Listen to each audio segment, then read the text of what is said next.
एक दर्जी की दुकान पर एक खूबसूरत लड़की आई और एक जनाना सूट देकर कहा कि मेरा नाप ले लें और फलां डिज़ाइन का जोड़ा तैयार कर दें। दर्जी लड़की का नाप लेने लगा तो लड़की ने अपने कपड़े खुद पाड़ दिए और चीखना चिल्लाना शुरू कर दिया। लड़की की चीखों पुकार सुनकर दर्जी की दुकान में लोगों का हजूम इकट्ठा होना शुरू हो गया। लड़की ने लोगों से कहा कि मैं तो इधर कपड़े सिलवाने आई थी, लेकिन इस दर्जी ने मेरा रेप करने की कोशिश की है। वो तो शुक्र है कि आप लोग आ गए हैं, वरना मेरी इज्जत आज खतरे में थी। दर्जी ने लड़की के मुंह से जब ये अल्फाज सुने तो कहा कि ये लड़की झूठ बोल रही है, ये मुझ पर झूठा इल्ज़ाम लगा रही है। मगर लड़की की आंखों में आंसू देखकर हजूम ने दर्जी की एक बात का भी यकीन ना किया और दर्जी को पकड़कर इसकी खूब पिटाई शुरू कर दी। इसके बाद दर्जी को पकड़कर पुलिस स्टेशन ले गए। दर्जी के खिलाफ 50 शहरियों ने गवाही दी कि ये इस लड़की का रेप करने की कोशिश कर रहा था। गवाहों की मौजूदगी में दर्जी को 5 साल की कैद की सज़ा सुना दी गई। इसके अलावा 2 लाख रुपया जुर्माना भी हुआ। दर्जी इस मुकार लड़की से बदला लेना चाहता था। 5 साल के बाद वो कैद से आज़ाद हुआ तो इसे पता चला कि वो लड़की अब तो असिस्टेंट कमिश्नर बन चुकी है। इसने दर्जी का पेशा छोड़ा और फ़कीर बनकर असिस्टेंट कमिश्नर हाउस के सामने बैठ गया। और फिर इसके बाद नबील एक टेलर मास्टर था जो जनाना और मर्दाना दोनों किस्म के कपड़ों की सिलाई करता था। वो ऐसे डिज़ाइन से कपड़े सीता कि लड़कियां इसकी सिलाई को पसंद करती और उसकी दुकान पर मर्दों से ज़्यादा औरतों का हजूम होता था। इसने अपनी शॉप में 20 से ज़्यादा शागिर्द रखे हुए थे, क्योंकि काम का लोड बहुत ज़्यादा था और वो कपड़े सीने में ख़ास महारत रखता था। लिहाजा इसका कारोबार बहुत बढ़ चुका था। एक दुकान इसने अपने भाई को भी बनाकर दी थी। ये शाम का टाइम था जब इसके तमाम शागिर्द अपने अपने घरों की जानब वापस लौट चुके थे। वो अपनी शॉप में अकेला बैठकर कपड़ों की गिनती कर रहा था। आधे घंटे के बाद इसका इरादा था कि दुकान बंद करके घर वापस चला जाएगा।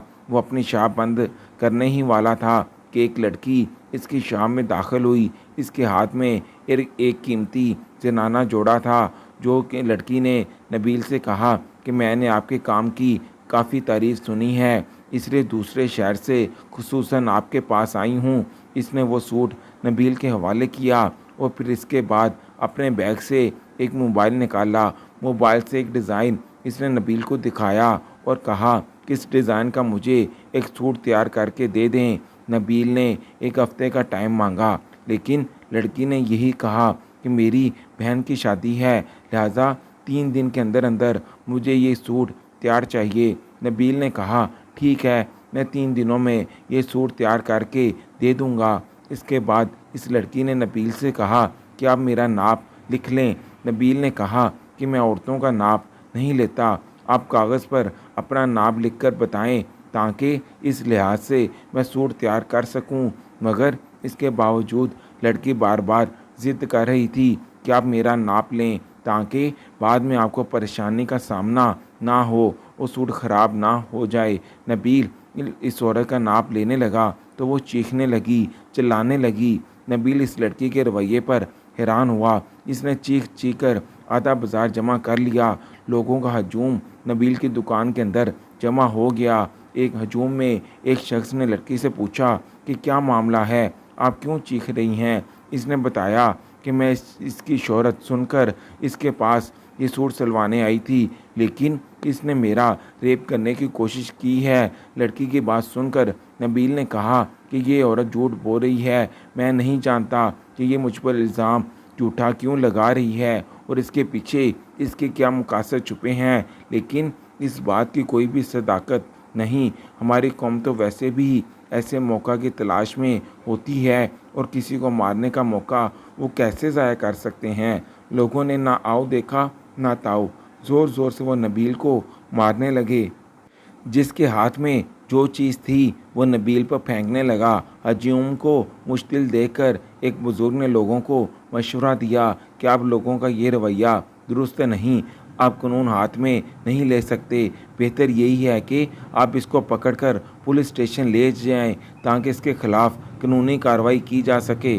लोगों ने बुजुर्ग के मशवरे पर अमल किया, फिर इसको मारते हुए पुलिस स्टेशन ले गए। लड़की, जिसका नाम मारिया था, वो भी फटे पुराने कपड़ों के साथ हजूम के पीछे पुलिस स्टेशन आई। इंस्पेक्टर को हजूम ने बताया कि इसने लड़की का रेप करने की कोशिश की है। लड़की की चीखों पुकार सुनकर हम इसके पास आए और इसको पकड़कर आपके पास लाए हैं। इंस्पेक्टर ने लड़की के कपड़े देखे, फिर इसके बयानात रिकॉर्ड करवाए। लड़की ने भी यही कहा कि इसने मेरा रेप करने की कोशिश की थी, लेकिन अल्लाह भला करे इन लोगों का जिन्होंने मेरी जान बचाई और मेरी इज्जत भी। 50 शहरियों ने इस दर्जी के खिलाफ गवाही भी दी, जिसकी वजह से दर्जी को जेल में डाल दिया गया। बाद में अदालत की तरफ से दर्जी को 5 साल की कैद और 2 लाख रुपया जुर्माने की सज़ा सुना दी गई। ये खबर दर्जी पर पहाड़ बनकर गिरी, क्योंकि इसे इस बात की बिल्कुल भी उम्मीद नहीं थी। कुछ दिन पहले ही इसका कारोबार काफ़ी बढ़ चुका था। पूरे शहर में इसकी शॉप के चर्चे थे और लोग इसकी सिलाई को बहुत पसंद करते थे। मगर अब वो काफ़ी परेशान था, क्योंकि दुकान को संभालने वाला कोई दूसरा नहीं था। इसका भाई दूसरे शहर में काम करता था और शागिर्द भी ऐसे थे जो बराह रास्त काम नहीं कर सकते थे। इनको भी सरबराह की ज़रूरत थी। जेल में बैठकर वो बार बार यही सोच रहा था कि ये लड़की कौन थी और इसने मेरे साथ आखिर ऐसा क्यों किया। वो अपने माजी पर नज़र दौड़ाने लगा। इससे ऐसी कौन सी खता हुई, किसने ऐसा क्या किया जो लड़की इसकी दुश्मन बन गई। मारिया को इसने पहली बार देखा था। इससे पहले तो इनका आपस में कभी सामना भी नहीं हुआ था। तो इस लड़की ने ऐसा क्यों किया। नबील का बाप वफात पा चुका था और जब माँ को नबील की कैद की खबर मिली तो वो परेशान होती हुई भागी आई। अपने बेटे से मुलाकात के लिए माँ के चेहरे पर परेशानी देखकर नबील ने इसे तसल्ली दी और कहा कि माँ, मैं जल्दी जेल से बाहर आ जाऊँगा। मैंने एक वकील साहब से बात की है, मेरी ज़मानत हो जाएगी। माँ इससे पूछने लगी कि लड़की ने तुम्हारे साथ ऐसा क्यों किया। इस लड़की की तुम्हारे साथ कोई दुश्मनी थी क्या। तो नबील अपनी माँ को यही बताने लगा कि मैं इसको जानता तक नहीं, मैं नहीं जानता कि इसने ऐसा क्यों किया। माँ इससे कहने लगी, हो सकता है कोई दूसरे दुकानदार ने तुम्हारे हसद में आकर इस लड़की को तुम्हारी दुकान में भेजा ताकि तुम्हारा कारोबार बंद हो जाए। नबील ने माँ से कहा कि ये कहना कबल इस वक्त होगा। फ़िलहाल मैं अभी कुछ नहीं कह सकता, मगर मैं आपसे वादा करता हूँ कि मैं हकीकत जानने की पूरी कोशिश करूँगा। इसके दिन रात जेल के अंदर ही कटते जा रहे थे। जूं जूं वक़्त गुज़र रहा था, परेशानी इसकी बढ़ती जा रही थी, क्योंकि दुकान को संभालने वाला कोई नहीं था। ईद करीब थी और काफ़ी ऐसे कपड़े थे जो ईद से पहले तैयार करने थे, लेकिन इसकी गैर मौजूदगी में ऐसा मुमकिन नहीं था और वकील की तरफ से भी कोई अच्छी खबर नहीं मिली थी, क्योंकि इसकी ज़मानत की दरख्वास्त भी रिजेक्ट हो चुकी थी और इसकी सज़ा और जुर्माना अदालत की तरफ से बरकरार था। इन हालात को देखते हुए वो बहुत परेशान हुआ। अपने घर के लिए, माँ के लिए, अपने कारोबार के लिए मुसलसल परेशान था। जेल के अंदर एक एक दिन इस पर बहुत भारी पड़ रहा था और ये 5 साल का अरसा इसे 50 बरस का महसूस हो रहा था। जेल के अंदर एक सलीम नामी लोहार शख्स के साथ इसकी मुलाकात हुई। इसने अपनी सारी कहानी सलीम को बताई तो सलीम मुस्कुराने लगा। इसने सलीम से पूछा कि आप मेरी रूह दास सुनकर मुस्कुरा क्यों रहे हैं। जिस पर सलीम लोहार ने कहा कि मेरी कहानी भी कुछ ऐसी ही है, इसलिए मुस्कुरा रहा हूँ। बल्कि हम सब की ऐसी ही कहानी है। 90% कैदी इधर बगैर किसी वजह के बेगुनाह सज़ा काट रहे हैं। इस मुल्क के रहने वाले बाशिंदों के पास, जिसके पास दौलत है, पैसा है, ताकत है, वो जुर्म करके आज़ाद घूमता है, जबकि गरीब के ख़िलाफ़ झूठे गवाहों की मदद से इसको कैद किया जाता है। नबील इसकी बात सुनकर हैरान हुआ और कहा कि आपके साथ क्या वाक़या पेश आया, क्या ज़्यादती हुई। इसने बताया कि मैं एक लोहार हूँ। लोहे के औजार बनाना या फिर मरम्मत करना मेरा पेशा है। एक दिन मैं कुछ औजार लेकर अपनी दुकान से घर वापस जा रहा था। सड़क पर मुझे एक शख्स लेटा हुआ नज़र आया। मैं इसे देखकर परेशान हुआ वो पानी की सदाएं बुलंद कर रहा था। मुझे महसूस हुआ कि ये मुसीबत में है और प्यासा भी। मैं पानी की बोतल लेकर इसके पास गया।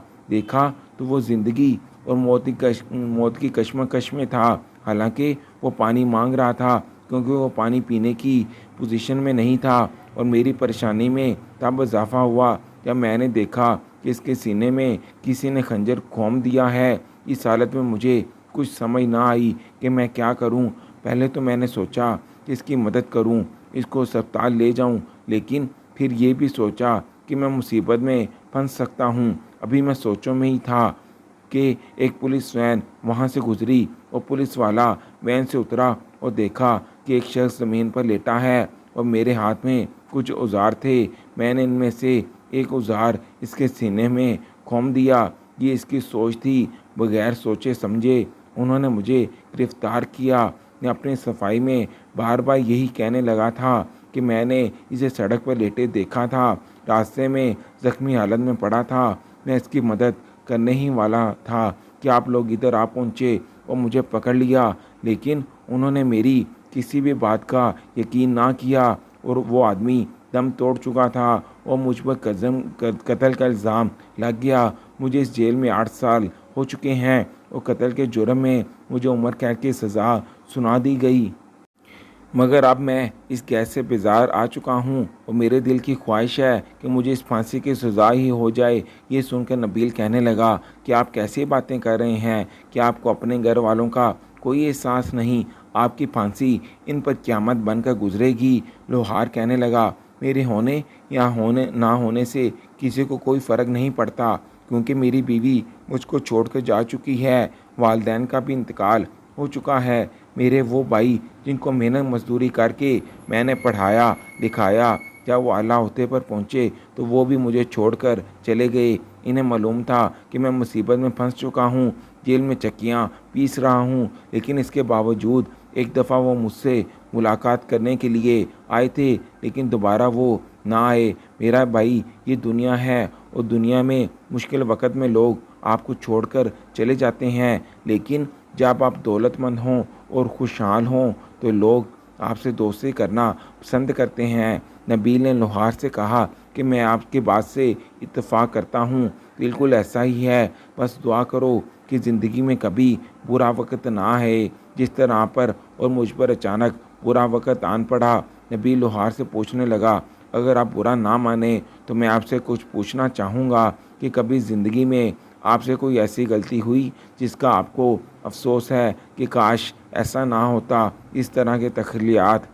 लोहार थोड़ी देर खामोश रहा, फिर बोला, हाँ, एक बात का मलाल मुझे सारी ज़िंदगी रहेगा।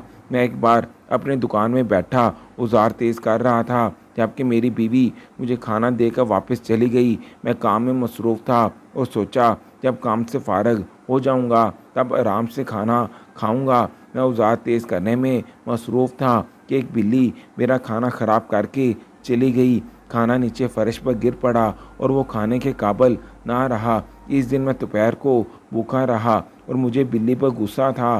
दूसरे दिन दोबारा बिल्ली ने मेरा नुकसान किया। मेरा इरादा था कि बिल्ली को पकड़कर कहीं दूर जंगल छोड़कर आ जाऊंगा। एक दिन जैसे ही बिल्ली मेरी दुकान में दाखिल हुई तो मैंने दरवाज़ा अंदर से बंद कर दिया, रोशनदान भी अच्छे तरीके से बंद किए ताकि बिल्ली बाहर ना जा सके। मैं टार्च लेकर बिल्ली को कमरे में तलाश करने लगा। थोड़ी देर के बाद मैंने देखा कि वो कोने में बैठी थी। मैं जैसे ही बिल्ली को पकड़ने लगा तो बिल्ली ने छलांग लगाई और वो आग की भट्टी में जा गिरी। ये देखकर मेरी रूह काम गई। मैं चाहते हुए भी बिल्ली को नहीं बचा सकता था, क्योंकि आग बहुत तेज़ थी और बिल्ली की चीखो पुकार मेरे कानों में आज तक गूंजती है। इस चीज़ का मुझे अफसोस है कि काश मैं बिल्ली को पकड़ने की कोशिश ना करता और वो बेचारी ना जलती। कुछ दिन के बाद मैंने अपनी दुकान की छत पर देखा तो बिल्ली के 3 बच्चे मरे हुए थे। वो बेचारे अपनी माँ के इंतज़ार में थे कि वो कुछ खाने को ले आएगी, लेकिन अफसोस कि इनकी माँ तो मर चुकी थी और अपनी माँ का इंतज़ार करते करते वो बच्चे भी आखिर मर गए। कभी कभी मुझे ऐसा महसूस होता है जिस केस में मैं बुरी तरह फंस चुका हूँ, जबकि मेरा कसूर भी नहीं। शायद मुझे इस बिल्ली की आह लगी है। इसके बाद लोहार ने नबील से पूछा कि कभी आपको भी ज़िंदगी में कोई पछतावा हुआ? नबील ने लोहार को जवाब दिया कि ज़िंदगी में मुझे कोई पछतावा तो नहीं, बस कुछ लोग मेरी ज़िंदगी से चले गए, इनकी कमी आज तक महसूस करता हूँ। दिन रात बदलते गए, पता न चला कि 5 साल गुजर गए। ये नबील का जेल में आखिरी दिन था। वो लोहार के गले मिला। इस दिन लोहार की आंखों में आंसू थे, क्योंकि 5 सालों में नबील इसका बेहतरीन दोस्त बन चुका था, जो अपने दुख सुख की बातें इससे शेयर करता था। और नबील के अलावा जेल में ऐसा कोई शख्स नहीं था जो लोहार की इतना क्लोज हो। नबील जेल से तो आज़ाद हो चुका था, लेकिन इसके दिल में तो गुस्सा था उस लड़की मारिया के ख़िलाफ़, जो वो मारिया को नहीं भूल सकता था, जिसकी वजह से इसका सारा कारोबार बर्बाद हो चुका था। नबील के सारे शागिर्द इसे छोड़ कर चले गए थे और दूसरी दुकानों पर काम करना शुरू किया। नए सिरे से काम करना इतना आसान मामला नहीं था, क्योंकि 5 साल के अरसे में काफ़ी कुछ बदल चुका था। उस इलाके में नई दुकानें आ चुकी थीं, कुछ बुटीक भी बन चुके थे, जहां रेडीमेड कपड़े भी मिलते थे। नबील की मां को इस बात का इल्म हो चुका था कि नबील उस लड़की की तलाश में है और दिन रात बहुत बेचैन रहता है। इसने जब अपने ही बेटे के इरादे देखे तो इसे मना किया और कहा कि बेटा, जो हो गया सो हो गया। पता नहीं वो किसी दुश्मन की साजिश थी या फिर क्या था। तुम इस लड़की को भूल जाओ। मगर वो अपनी माँ से बार बार यही कहता था कि ऐसी लड़की को मैं कैसे भूल सकता हूँ, जिसने मुझे तबाह किया, बर्बाद किया। पूरे इलाके में मेरी बदनामी हुई और इसके अलावा काफ़ी दोस्त ऐसे भी हैं जो मुझसे दूर चले गए सिर्फ इस औरत की वजह से। इस ज़िंदगी में एक बार तो इसका सामना ज़रूर करूँगा और इससे पूछना चाहूँगा कि इसने आखिर ऐसा क्यों किया। काफ़ी अरसा तक वो मारिया को तलाश करता रहा, लेकिन वो इसे ना मिल सकी। नबील के कुछ दोस्त थे, इसने इनके ज़िम्मे लगाया कि फ़लाँ नाम की लड़की के बारे में पता करो कि वो कहाँ है, क्या कर रही है। तकरीबन 1 डेढ़ माह के बाद इसके दोस्त ने नबील को बताया कि मारिया का पता चल चुका है, इसका घर का एड्रेस भी मिल चुका है, लेकिन मैं तुम्हें यही मशवरा दूंगा कि इस लड़की से दूर रहो, बेहतरी यही है। नबील ने पूछा कि मैं इससे दूर क्यों रहूं। इसने बताया कि वो मुकाबले का इम्तिहान क्लियर करके असिस्टेंट कमिश्नर के ओहदे पर फाइज हो चुकी है। नबील ने कहा कि अगर वो ऑफिसर बन चुकी है तो क्या हुआ, इसे जवाब तो देना ही पड़ेगा। नबील को यकीन नहीं आ रहा था कि वो लड़की ऑफिसर कैसे बन गई, जबकि वो तो मकार थी, एक झूठी लड़की जिसकी वजह से मेरा मुस्तकबिल ख़राब हुआ, जिसने 50 लोगों को बेवकूफ़ बनाया। सारे इसकी बात पर यकीन कर रहे थे कि वो सच बोल रही है। इस किस्म की लड़की आला होते पर कैसे फाइज हो सकती है।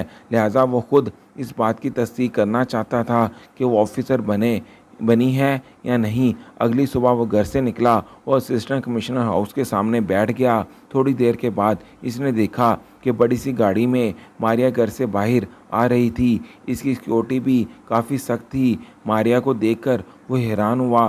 5 साल पहले का इसे वो ज़माना याद आया जिस दिन मारिया इसकी दुकान में आई थी और अपने कपड़े फाड़ दिए थे। ज़्यादा सिक्योरिटी की वजह से वो मारिया से बात नहीं कर सकता था, हालांकि वो बात करना चाहता था। वो बेस बदल कर एक फ़कीर के रूप में असिस्टेंट कमिश्नर हाउस के सामने बैठ गया कि शायद कभी ना कभी मारिया इस पर तरस खाए और बीच में कुछ पैसे दे दे। यही मौका होगा जब मैं इससे बात कर सकूंगा, इसे बता सकूंगा कि इसने मेरे साथ आखिर ऐसा क्यों किया। मगर अफसोस कि कभी भी वो अपने मकसद में कामयाब ना हो सका। मारिया ने कभी भी इसे भीख देने की भी कोशिश ना की, बल्कि 1 माह का अरसा गुजर चुका था। मारिया ने एक नज़र उठाकर भी इसे नहीं देखा था। इसकी हर तरह की कोशिश नाकाम हो चुकी थी। वो अपना दर्जी का पेशा छोड़ चुका था। मगर एक दिन इसकी दिल की मुराद पूरी हुई जब इसने अखबार में ऐड देखा, असिस्टेंट कमिश्नर हाउस के लिए एक स्वीपर की ज़रूरत है जो झाड़ू दे सके। इस जॉब के लिए नबील ने अप्लाई किया और इसकी सिलेक्शन हो गई। अब वो आसानी से मारिया का सामना कर सकता था। वो इस मौका की तलाश में था कि किसी तरह मारिया के रूबरू आ सके। एक दिन वो झाड़ू दे रहा था और मारिया अपने ऑफिस में अकेली थी। ये मौका अच्छा था। आखिरकार इसने मौका का फ़ायदा उठाते हुए मारिया के ऑफिस में गया। जेब से चाकू निकाला। सिक्योरिटी गार्ड्स नबील की तरफ लपका। नबील ने वो चाकू जल्दी से मारिया की गर्दन पर रखा और धमकी भी दी कि अगर कोई भी मेरे करीब आया या मुझे मारिया से बात करने में रुकावट पेश आई तो मैं इसकी गर्दन काट दूंगा। मारिया के हुक्म पर तमाम सिक्योरिटी गार्ड्स वापस अपने अपनी पोजीशन पर चले गए। नबील ने जल्दी से दरवाज़ा अंदर से लॉक किया। फिर मारिया से कहा कि तुम मुझे पहचानती हो? अगर मुझे भूल चुकी हो तो मैं खुद ही बतला देता हूँ कि मैं वही नबील हूँ जिसकी दुकान में आज से 5 साल पहले तुम आई थी। तुमने मेरे साथ ऐसा क्यों किया? तुम्हारी मेरे साथ ऐसी क्या दुश्मनी थी? मारिया काफ़ी देर खामोश रही, फिर नबील की तरफ देखकर बोली कि मैंने अपनी बहन का बदला लिया है। इसकी बात सुनकर नबील हैरान हुआ और कहा कि कैसी बहन का बदला? मैं कुछ समझा नहीं।